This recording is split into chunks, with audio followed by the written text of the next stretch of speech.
mtima wa mbuye wako ukukonda iwe ndiye wakuona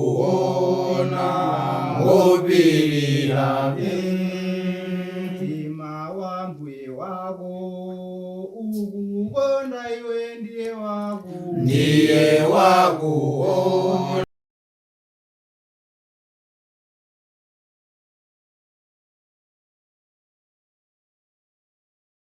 Tikulandireni ku programu yathu solero pamene tikhalebe tikupitiriza kuphunzira paphunziro limene aliyambaso mpulogalamu yathu yambuyomu paphunziro lokudza banja.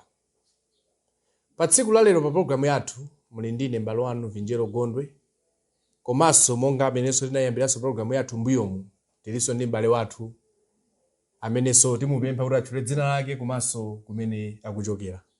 Choyambirira takulandirani pulogalamu yathu ino. Zikomo kwambiri. Ine ndine Namanika Malunje, ndine mmodzi mwa alaliki mu mpingo wa Khristu, ndimakhala ku Mitundu ku Lilongwe mmodzi mwa Sanduliza. Alright. Ndithudi. Talandirenso abale athu amene wa Anamanika Malunje monga amene afotokozera ochokera mu mpingo wa Khristu kwa Sanduliza. Monga somene afotokozera mu pulogalamu yathu ino tikhala tikufuna tipitirize kuphunzira zokudza banja. Zimene pulogalamu yathu yambuyo muja tinafotokozapo kuti kodi banja ndi chani. Ndipo kuchokera buku lopatulika anatipatsa mayankho abwino amene angatithandizire ife. Pa tsiku la lero pamene tikupitirizabe zokukamba kupena kuphunzira zokudza banja, titenga nthawi yathu pa pulogalamu yathu ino kuphunzira kuchokera buku la 1 Akorinto chapter 7. Mlembi wa buku limene Paulo anafotokozanso zinthu zina zimene zizofunikira pa mabanja amasiku ano. M'bale wanga Namanika Malunje. Monga amene ndafotokozera kuti tikhala tikuphunzira kuchokera buku la 1 Akorinto chapter 7. Imene tioneponso fundo zingapo zimene ifeso anthu amene tili pa banja masiku ano kapena ifeso ngati anthu tiyenera kuzizindikira kuti tizidziwe. Fatika zidziwa zitithandizira kuti tione kuti banja lathu lili moyenera kapena pena pamene palipo neno kuti sizoyenda bwino. Kuti palongosoledwe. Pamene tikuchiona chapter chimenechi ndi mavesi ambiri komabe tiyesetsa pa nthawi yathu kuti tiothandizanaponso pakuona zinthu zina zimene zili zofunikira pa moyo wathu. Choyambirira tikaona buku limene la 1 Akorinto chapter 7, tikaona vesi yake ya 1 mpaka na vesi yake ya 5, tikamaona nakamba za fundo zimene zizofunikiraso pa banja. Mama kapa fundo yokhudza zinthu zofunika pa banja. Kodi anakamba zotani pamene pa Paulo? Zikomo kwambiri. Mpofunikadi kuti tidziwe kuti kodi munthu akamakhala pa banja chini chimene chimpanga kuti akhale pa banja ndi chiyani, nanga pamenepo ali kukhalapo motani. Choncho mlembi wa buku limene lidi Paulo amafuna awafotokozera Akorinto zimene lero lino zili m'manja mwathu lero. Makamaka pofuna kudziwa kuti kodi pa banja tiyenera kuchita zotani. Mwina kuti timvetse bwino fundo zimenezi tiwerenge kaye. Kuyambira verse 1 kulekeza verse 5 pali maoti, koma za izi munalembazi kuli bwino kwa munthu kusakhudza mkazi. Verse 2, koma chifukwa cha madama munthu yense akhale naye mkazi wa iye yekha, ndi mkazi yense akhale naye mwamuna wa iye yekha. Verse 3, mwamunayo apereke kwa mkazi mangawa wake, koma chimodzimodzinso mkazi kwa mwamuna. Verse 4, mkazi alibe ulamuliro wa pathupi lake la iye yekha, koma mwamuna ndiye, koma momwemonso mwamuna alibe ulamuliro wa pathupi lake la iye yekha, koma mkazi ndiye. Verse 5, musakanizana, koma ndi kuvomerezana kwanu ndiko kwa kanthawi, kuti mukadzipereke kwa kupemphera, nimukakhalenso pamodzi kuti Satana angakuyeseni chifukwa cha kudziletsa kwanu. Paulo polemba kalatayi wayamba ndi maonena kuti paizi mudalembazi kudali kwa bwino kwa munthu kusakhudza mkazi. Mawu amenewa Paulo amalankhula chifukwa cha vuto limene anzathu anakumana nalo munthawiyo. Munthu anali kuti akakhala pa banja anali ndi vuto lalikulu. Choncho pa chifukwa cha vuto limenelo zimene zinampangitsa Paulo kuganizira kuti kudali kwa bwino kwa munthu kusakwatira. Komabe Paulo wayang'ana chinthu china chimene chuti kuokerabe kuti tiyenera kukhala pa banja, chimene chalembedwa pa vesi ya 2. Paulo wanena kuti koma chifukwa cha madama munthu mwamuna akhale naye mkazi mmodzi wa iye yekha, chimodzimodzinso mkazi akhale naye mwamuna wa iye yekha. ndiye ponena kuti chifukwa cha madama akunenthauza kuti ife anthu mulungu atatilenga mwa ife mumapezeka cholakalaka chimene mwamuna amafuna mkazi pamene mkazi amafunanso mwamuna. Choncho anakhala bwino kuganizira kuti usakwatire, koma Paulo akuganiza kuti chifukwa cha madamawo zikhalanso zovuta kuti ukhale osakwatira, ndiye kuti pafunikabe kuti munthu akwatire. Koma poganizira za chimene chipangitsa munthu kukwatira, sicho chikufunika ukhale ndi akazi ambiri, sichofunikanso ukhale ndi amuna ambiri. Ayi, mwamuna mmodzi ngokwanira, mkazi mmodzi ndi wokwanira. Ndiye chifukwa chake watsimikiza kuti mwamuna akhale ndi mkazi wa iye yekha, chimodzimodzinso mkazi akhale naye mwamuna wa iye yekha. Mawu akuti wa iye yekha awukana kusonkhetserana kapena kuti mchichewa china amati upanga chata. Akuti mwamuna akhale ndi akazi awiri. Ayi, potengeranso mulungu pamene analenga banja analenga mwamuna mmodzi mkazi mmodzi. Ndiye Paulo sakuiwala chiti chimenecho. Choncho pa verse 2 akunena kuti tiyenera kukalowa mbanja chifukwa cha zilakolako zathu. Pa verse yachitatu akutikumbutsa kuti tisayiwale chimene chatibweretsera mbanja. Paja chatibweretsera mbanja ndi zilakolako zathu. Ndiye chifukwa chake akunena kuti tsono mwamuna ukumbukire upereka mangawa kwa mkazi, chimodzimodzinso mkazi apereke mangawa kwa mwamuna. Chifukwa chikhoza kukhala chinthu chosamvetsetseka kuti iweyo wasankha ukwatira, tsono chimene chakupangitsa kuti ukwatire chimene chalembedwa pa verse 2, tsono mmene mujaso ndikapeza kuti ukachithawa ngatsono umadzatani. Munthu walola kuti alowa mgiraundi akaponya mpira, ndiye ali mugiraundi wayamba kuutawa mpira, tsono anga umadzatanimo. Ndiye Paulo afuna tikumbukire kuti tabwerawo muchifukwa chani. Ndiye ntchito yayikulu ndiyoti mwamuna apereke mangawa kwa mkazi, komanso mkazi apereke mangawa kwa mwamuna. Apo mwafotokozanso bwino pamene mufotokoza makamaka verse 2 pamene kuti mkazi akhale kapena akhale naye mkazi wa iye yekha, like mwamuna akhale naye mkazi wa iye yekha, chimodzimodzinso mwamuna akhale naye mkazi wa iye yekha. Apa mpofunika ndithu kuti anthu timvetsetse chifukwa chonena kuti akati wa iye yekha mufuna kutanthauza kuti mwamuna mmodzi mkazi mmodzi. Mwamuna mmodzi mkazi mmodzi, ndiye mawatu wa iye yekha. Ndiye kutanthauza kuti ine ngati mwamuna amene ndili ndi akazi awiri kapena ndili ndi akazi atatu, kodi akazi aja akhoza kumanena kuti ndili ndi mwamuna wa ine ndekha? Ayi. Ndiye kutanthauza kuti pamene banja lili la choncho ndiye kuti si banja lidawonongeka limene ngati lilipo ndiye lidawonongeka. Tikumvetsa bwino kuti mawu a Mulungu akufotokoza ndithu kuti aliyense akhale mkazi akhale ndi mwamuna wa iye yekha, mwamuna akhalenso ndi mkazi wa iye yekha. Ena afe tikhoza kukhala tili pa mabanja amene timati mwamuna wa ife tokha. Mawu a Mulungu safotokoza zimenezo. Mawu a Mulungu amalimbikitsa kuti mwamuna akhale ndi mkazi mmodzi, mkazinso akhale ndi mwamuna mmodzi. Apa mwatithandizira bwino fotokoza zofunika pa banja pa verse 1 mpaka verse yake ya 5. Zimenezi ndi zotithandizira ife pa moyo wathu kuti zindikire. Mama akataonaponso kuti mwamuna amene okhala ndi mkazi mmodzi, mkazinso amene okhala ndi mwamuna mmodzi. Utanthauza kuti mkazi amene achoka pa banja pamene mwamuna ali ndi akazi atatu, onsewa kuchoka pa banja lolakwika, pa banja limene sungakapeze chipulumutso pa mitu. Ndeti mpingo uli ndi ntchito kuonetsetsa kuti kodi akhristu athu achoka pa mabanja anji. Chifukwa ngati saonetsetsa pamenepo ndiye kuti mpingo ukokhala ndi azikazi amene achoka pa banja pamene mwamuna ali ndi akazi atatu, ndiye kuti ali mu mpingo koma sankakapulumuka kuchoka pa banja lolakwika. So titayamikire kwambiri pa zinthu zimenezo. Tikaonanso pa verse 7 mpaka verse yake ya 9 timapezapo kuti Paulo tsopano afotokoza kuti inde banja lene lokhala choncho, koma anatipatsanso chithunzi chonena kuti banja ndi chinthu chimene munthu ukhoza kusankha kuti ndikwatire pano kapena ndisakwatire. Kodi anafotokoza zoti chani pamene amakamba za chisankho pamenepa? Paulo pa verse 7 mwina tiwerengeso pa verse 7 kulekeza verse yake ya 9 akuti koma mwezi anthu onse akadakhala monga momwe ndili ine ndekha, koma munthu yense ali nayo mphatso yake ya yekha kwa Mulungu, wina chakuti wina chakuti. 8 koma ndinena kwa osakwatira ndi kwa akazi amasiye kuti kuli bwino kwa iwo ngati akhala monga so ine. Verse 9 koma ngati sadziwa kudziletsa akwatitsidwe, pakuti n'kwabwino kukwatira koposa kutentha mtima.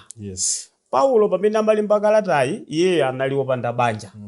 Ndiye amane kwa iwo amene ali akazi amasiye kapena anamwali akadasankha ngati mene ndililine akanachita bwino opanda banja komabe aliyense ali nchisankho chake choncho munthu atasankha kuti ndikwatira kapena sindikwatira ndi chisankho cha munthu ndiye zimene Paulo akunena pamenepo soizo kuti banja lero nchinthu chimene munthu khozusankha kuti ndikwatira kapena sindikwatira koma pamene ukusankha ufunika uonetsetse kuti kodi usankhaje nikhozo chikwaniritsa kodi ndinasankha kukhala panekha kodi ndidziwe chimene ndiusankha chifukwa nikhozo usankha kuti ndikhala panekha koma m'malo mwake ndimaphwanya malamulo a Mulungu makamakapo makakona ndi ena chigololo ndiye kuti kunali kwabwino kadasankha utani kukwatira koma ukasankha kuti ndikwatira udziwe kuti pali lamulo la Mulungu pamene ukalowa pamene ufunika ndithu kuti ukakwatira udziwe kuti uyenera kuti lamulo la Mulungu lile kuti lisadzathe banja siliyenera kutha mukati mwa kwatirana lamulo li pamenepo ndekuti pa verse 7 mpaka verse 9 Paulo afuna kunena kuti munthu uli ndi chisankho ndikhoza kusankha kukwatira kapena kusakwatira ngati munthu wasankha kuti sakwatira azindikire kuti ndikuti sakuyenera kugona ndi mkazi mamuna chifukwa wasankha kusakwatira ndikuti iso ife sitinganene kuti tsono tunaka malonje mwakulatu mwenera kuti mawa mukwatire ndi chisankho changa sindikwatira nchisankho changa ndikuti chongofunika kwa ife ngati akhristu timetenera kumvetsetsa ndi chinthu ichi lamulo la Mulungu limatha kumulola munthu takhoza kukwatira kapena kusakwatira koma pamene wasankha kuti sakwatira asindikirenso kuti pali lamulo la Mulungu limene silikumulola kuti popeza wasankha kusakwatira ndero akhoza manga kugona ndi anthu akhoza manga kugona ndi akazi amene wafunira kapena akhoza manga kugona ndi amuna amene wafunira pamene wasankha lamulo losakwatira tikaona pamene tinaona paja Paulo wafotokoza kuti ngati thupi likutentha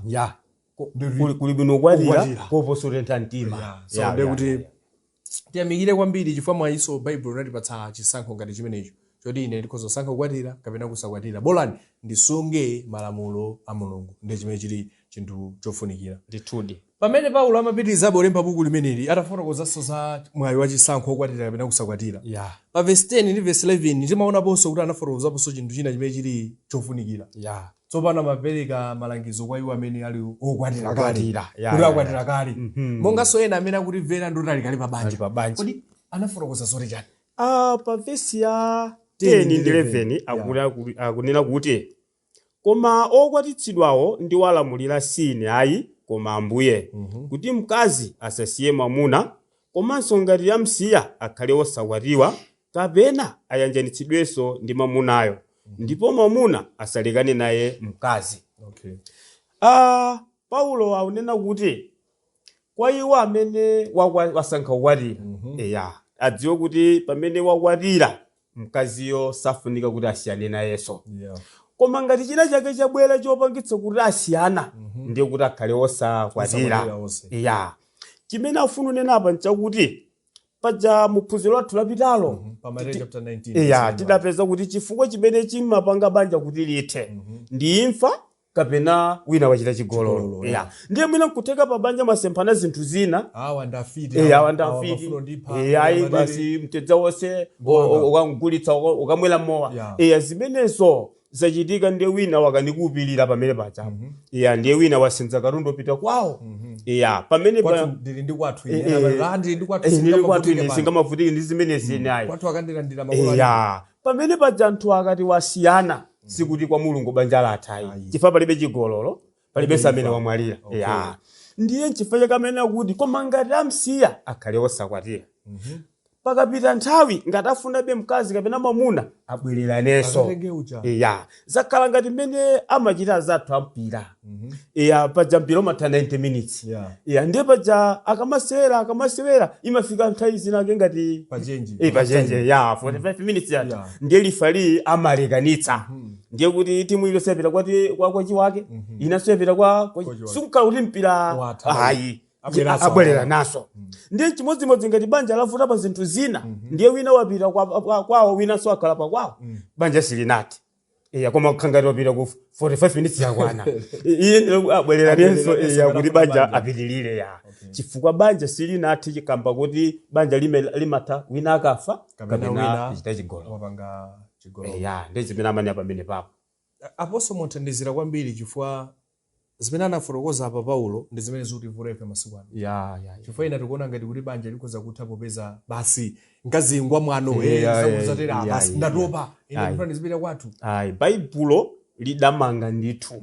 Monganso chinanso chimene chicho sangatsa kwambiri ndakudula of course pa verse yake ya 10 pamene akuti koma okwatitsidwawo ndi walamulira. Ndiri zotanthauza zoti zimene zikuyenedwa apazi simaganizo sikapena sakutipatsa ife mwayi wosankha koma ndi lamulo. Ndipo khala lamulo ndi chinthu chimene kaya mufuna kaya situfuna koma tenero tsatira. Ndi mene lamulo limakhalira. Pamene mukamba zonena kuti pamene Paulo amafotokoza izi mwinanso munthu akhoza kukhala ndi funso zonena kuti nanga popeza ine ndakwatirana tilibe ana komanso mwina khoti yagamula ndi tuli banja latha inu munena kuti sizinena kutero anthu timve bwanji.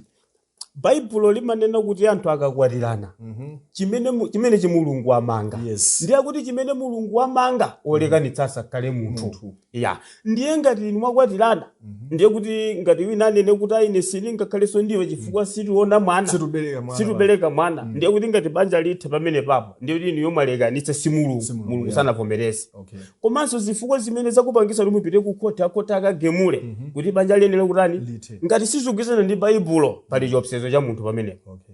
Osati banja likathira ku khoti liona ngati latha bwino.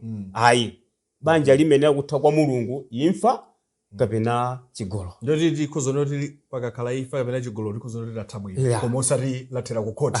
Lathera ku khoti ngati chifukwacho sichikhudzana ndi mawu mulungu. Tikuona bwino apa Paulo akutithandizira kunena kuti banja ndi chinthu chimene mulungu anayika lamulo. Mamuna ndi mkazi sayenera kusiyana. Koma tinaonanso mphunziro lathu la mbuyo lija ena mwene kokhala kuti sitinalivere kapena sitinathe kulionera timakhala ndi kuthekera pa mapeto timapereka nambala imene mukuzogwiritsa ntchito kuzokutumizirani phunziro imene kuti muthe kulumikizanso ndili. Komanso mukabwera pa page yathu pa YouTube pa Lilongwe School Biblical Studies muwapezanso maphunziro amenenso mukuzowatsatira bwino. Ndiye tikuona ndithu kuti Paulo akutsimikiza ndithu kuti banja mamuna ndi mkazi sayenera kutha pa chifukwa china chilichonse chifukwa ndi lamulo. Ngati asiyana pa zifukwa zina usati pa imfa kapena chigololo Baibulo imene mwene obwerera naso. Ndoti ngati ife ndi amuna athu kapena ndakazi athu tinasiyana pa zifukwa zoti amene ajangoumira aja ndafiti aja ndi chaku inde pamaso pa munthu akozoona ngati nzifukwa zogwirika koma pamaso pa mulungu inu ndi amuna anu kapena ndakazi anu banja sitinati. Apa ndi zimene Paulo akutiuza pa verse yake ya 10 ndi 11 kuti ngati mulokwatira kale dziwani izi zimene zikozokuthandiziraniso kuti muthokoza moyo wanu. Pa verse 12 mpaka 15 anafotokozanso zinthu zina zimene Paulo polemba anakhangata alembera ife masiku ano. Ndipo pozindira kuti zimene amalemba zochokera kwa mulungu timatsimikiza kuti mulungu ndi wanzeru kuposa munthu. Anafotokozapo chinthu ichi chokhudza anthu amene akwatirana wina ndi Mkhristu kapena ndi okhulupirira wina si Mkhristu. Kodi anafotokoza kuti tsopano banja imene litani pozindira kuti nthawi zina pamakhala mavuto anthu akakwatirana noti. Anafotokoza kuti chani pa verse 12 mpaka verse 15 Paulo. Mwina tiwerengeso. Pa verse 12 akunena kuti koma kwa otsalawo ndinena ine si Ambuye ngati m'bale wina ali naye mkazi wosakhulupirira ndipo iye avomera mtima kukhala naye pamodzi asalekane naye. 13 ndipo mkazi amene ali naye mwamuna wosakhulupirira navomera mtima iye kukhala naye pamodzi asalekane naye mwamunayo. 14 pakuti mwamuna wosakhulupirirayo ayeretsedwa kwa mkaziyo ndi mkazi wosakhulupirira ayeretsedwa mwa m'baleyo. Ngati sikukadatero ananu akadakhala osakonzeka koma tsopano akhala oyera. 15 koma ngati wosakhulupirirayo achoke milandu yotere samangidwa ukapolo m'baleyo kapena mlongoyo koma mulungu watitana ife mumtendere. Apa pamene mufuna muyambe kufotokoza muyambire mwino kufotokoza pamene Paulo ananena kuti koma kwa otsalawo ndinena ine si Ambuye. Kodi Paulo amafuna kunena maganizo ake funa nthawi zina papaso pamakhala maganizo osepani. Amafuna kutanthauza kuti chani? Nthawi zonse Paulo akamalemba uthenga wapitiriza ndithu kuti nthawi zonse mukamanonene ndikulankhula sindikulankhula kwa ine ndekha komanso ndimalankhula zimene zichokera kwa mulungu. Chimene amafuna kunena apa Paulo pa verse ili kuti sindinena ine ndikunena ndine si Ambuye. Ndiye kuti zimene wakhala ulankhula koyambirirako Yesu ali pa dziko lapansi adazilankhulapo. Pamari chapter 19. Koma mfundo iyi Yesu sanayilankhula ali pa dziko lapansi pano. Koma ndiye Paulo pobwera ndi imene akufotokozera nkhani imeneyi. Mzimu Woyera ndi amene amuwuza Paulo kuti iyiso ni mfundo yofunika kuti anthu watani wathandize. Ndiye chifukwa Paulo wanena kuti ndunena ndine si Ambuye. Samatanthauza kuti ndi maganizo ake. Ayi. Koma pochifukwa Ambuye sanalankhule akuyilankhula ndiye mwina anthu ena akamaitenga zimali alemba Ambuye akudabwa kuti fundo iyi mwina asangayitani sangayipeze. Ndiye chifukwa Paulo amafotokoza la Mateyu kupaso Yohane pa zochitika za Yesu sanakambepo za ukwati wa Khristu. Chifukwa Paulo akugwiritsa ntchito maoti si Ambuye ndalankhula mabe ayankhula nda Ambuye kwa Ambuye akubwera mwa Paulo. Zimene amafunira mfundo imene. Chinthu china chimene Paulo akupitiriza kunena kuti ngati Khristu wasankha kuti akwatiwa ndi munthu amene si Khristu pamenepo palibe vuto. Ngakhale kuti akakwatirana mavuto amadzakhalapo. Komabe kwa Mulungu sakuphwanya lamulo. Ukhoza kukwatiwa ndi amene si Khristu.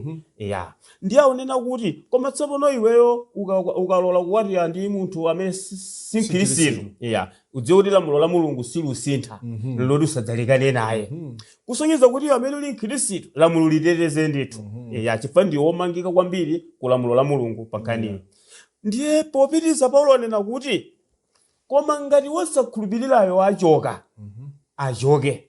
Milandu yotere samangidwa kapolo m'baleyo kapena mlongoyo.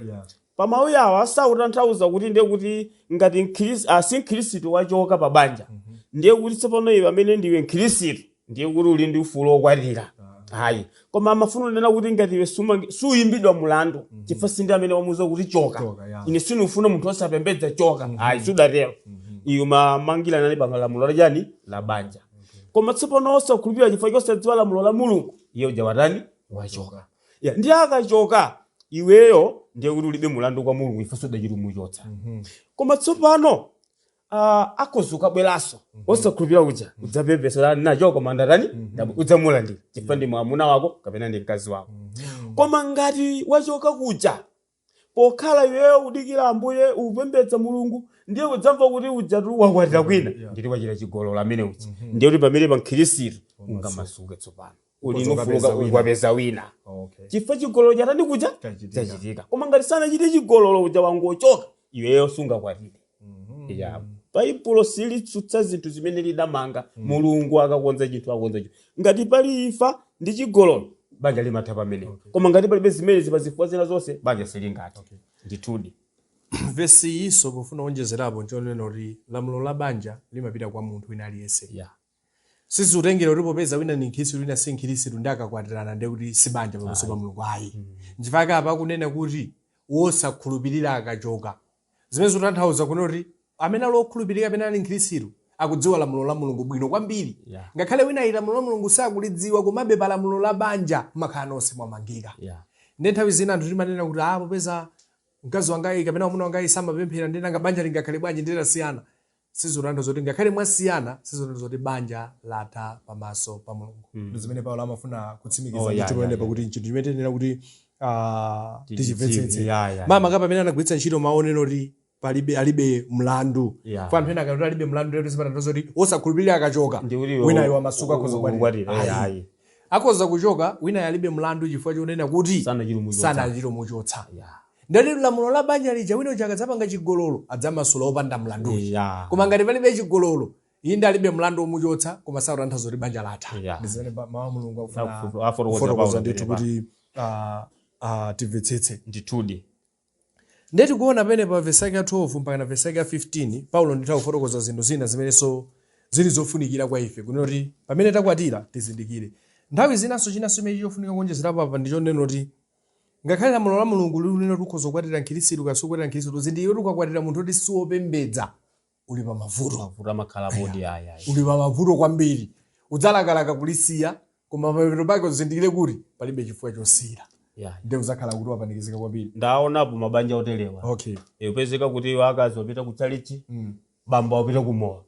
Ndiye kuti mayi achoka kuchalichi bamba achoka kumowa pamene wanguyambo watukwana uti. Ndiye tsopano Khristu pamene pamakhala ali pa chipsinjo kwambiri. Ndi mabanja amene ndithu ali pavuto. Koma Mulungu akuti ngati wavomera mtima kukwatira ndi otero. Ndithu. koma iwe pamene ukwatira nane uzidziwa kuti vuto lilipo ndithu Okay. ya Komanso pa verse yake ya 14 pa ngati mwa verse 14 anene kuti ndi mkazi wosakhulupirira ayeretsedwa mwa mbaleyo ngati sikudatero ana anu adakakhala wosakonzeka koma tsopano akhala woyera. Amafunanso tanthauzo ena ngati kuyeretsedwa ana anu ali woyera.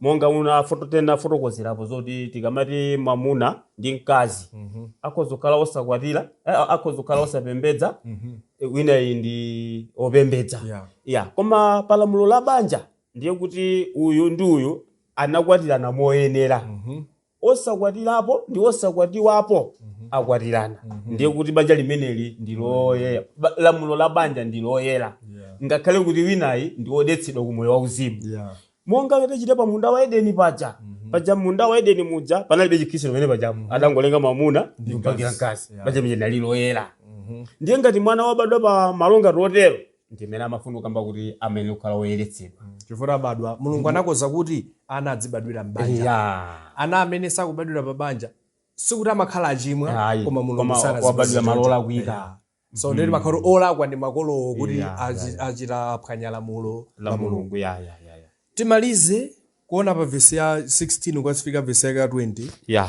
makamaka chinanso chimene chimatipatsa mafunso chimene tichipeza pa verse 20 tawerenga verse 20 verse yake ya 20 pa verse ya 20 akuti yense akhale m'mayitanidwe amene anayitanidwamo uzotanthauza kuti ine ndinayitanidwa ndi mkazi wa namba 4 pofuna kukhala mkhristu ndikhale ndi wa namba 4 hayi fanta zina anthu timaona pamenepo tsono Paulo akadatira atero pa verse 20 akadatsutsa verse 2 ndipo akadadzitsutsa pamenepo chifukwa pa verse 2 wapolongosola bwino ndicho kuti mkazi wayeyeka mwamunanso wayeyeka chifundo cha Mulungu ndipo verse 20 maone kuti aliyense akhale mmene anayitanidwira nkhani amakamba za mdulidwe akhristu awa osonkhana pamodzi ena anachoka ku mtundu wa Yuda mwina mukozongo werenga verse 18 verse 18 mulumikize bwino ndi zandulidwe verse 18 akuti kodi wayitanidwa wina wodulidwa asakhale osadulidwa kodi wayitanidwa wina wosadulidwa akhale asadulidwe mdulidwe ulibe kanthu ndi kusadulidwa kulibe kanthu koma kusunga kwa lamulo la Mulungu apa mafuna kufotokoza za mdulidwe ena amene amasonkhana pa mpingo ku Akorinto anachokera ku mtundu wa Yuda amene paja pangano lakale anali oti amadulidwa pamene amitundu ina samadulidwa ndiye koma pokhala mwa Ambuye osaja wachoka ku mtundu wodulidwa ndi osadulidwa wabatizidwa kukhala mu mpingo wa ndani mpingo wa Ambuye ndiye tsopano awa amene ochoka ku mtundu wa Yuda amakakamiza amitundu kuti adulidwe ndiye Paulo amanena kuti ayi mdulidwe umene ulero ulibe gawo ndiye ngati mwayitanidwa ndi uthenga wabwino muli odulidwa kale khala ndi momwemo ndipo ngati mwayitanidwa muli osadulidwa khala ndi momwemo nkhani yayikulu tumikirani malamulo amene Khristu watipatsa mwa Ambuye nkhani yake yotero ndithu ndiye kuti kuganiza koneno kuti ukukhala anthu akozifolo ndi uthenga ukupeza ndi ubwere umuli ufolo atatu achoke ndithu ukhale ndi mmodzi monga mmene Mulungu amatani amafunira ndeti mwachidule tikhozonera kuti munthu amene ali ndi mkazi wa namba 4 afuna kukhala memba la mpingo wa